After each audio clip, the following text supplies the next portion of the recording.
FBI reporting that murder is up 15% in the USA. Murder. Now, an interesting article in the Wall Street Journal by Jason Riley, African-American writer. He says it's not cops going out to brutalize young black men. That's not what's happening.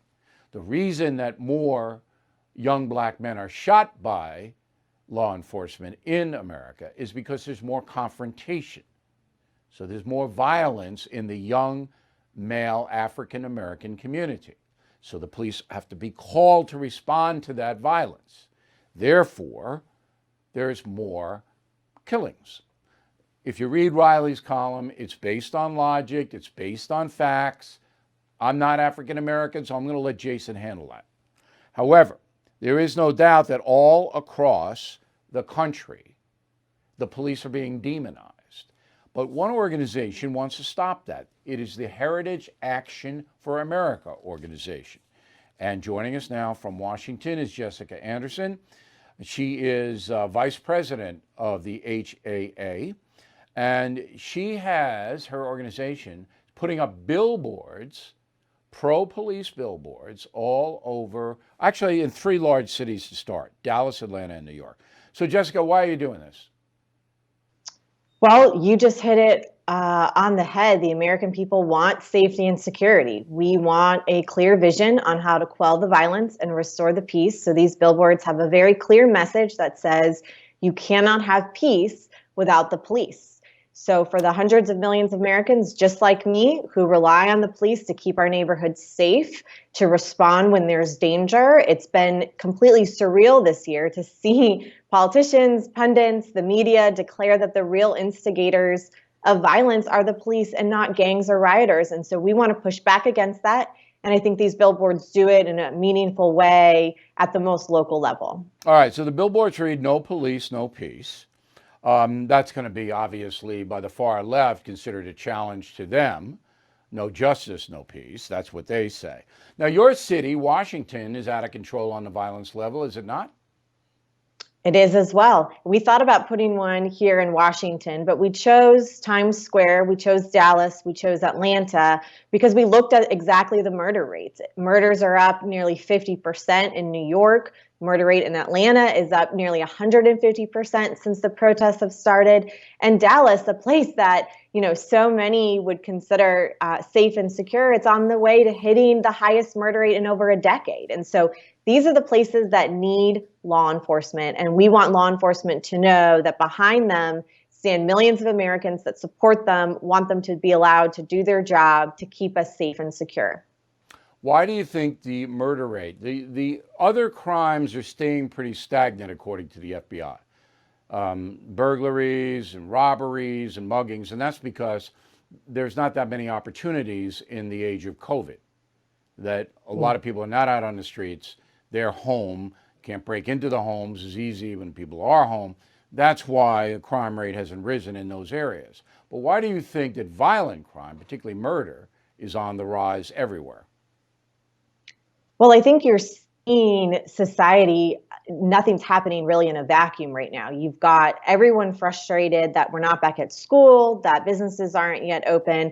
They're taking to the streets. They see businesses that are being shut down, locked out, and the atrocities of murder are really allowed to run unchecked in places where the police aren't allowed to do their jobs. I mean, you look at something as horrific as what happened over this weekend when a gunman shot 2 deputies sitting in their vehicle. Now, thank God they've recovered. They haven't been killed. But, I looked at that and I saw a direct assault on law and order itself. And this is a response to the rhetoric of the left, which has dehumanized and demonized police officers.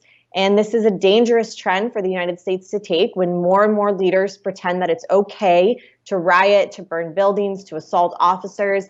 It makes violent crime and violence worse. And in many ways, the police not being allowed to do their jobs, it just continues to rise. Okay, I see it a bit differently, and I want you to react to my point of view and why murder is rising. Most of the murders are gang related in the big cities. They're drug gangs, armed. They kill each other. They kill innocent bystanders. And now, as you pointed out, in Los Angeles, somebody tried to assassinate 2 sheriff's deputies. Those people used to be under pressure here in New York. I'll give you an example by the street crimes unit. Undercover detectives who went into the drug-ridden neighborhoods targeted the gang members before they could shoot anybody. So it's a felony to carry an unlicensed firearm in New York City. They thought somebody had a firearm, they'd arrest them. If they indeed did, they would be sentenced to hard time. They stopped the crimes, and the drug gangs were less likely to carry the guns on the streets because they knew the street crime unit would get them. Now, Mayor de Blasio, the communist mayor of New York, disbanded the street crimes unit, and shamefully, the police commissioner, Dermot Shea, went along with it.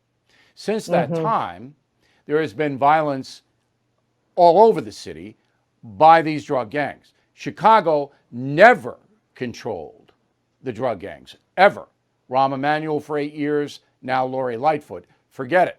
They're not going to control, and the drug gangs know that in Chicago. They know they can take the guns out, drive by, and use them because nobody's going to stop them. In New York, they did stop them until de Blasio disbanded the unit for no reason at all.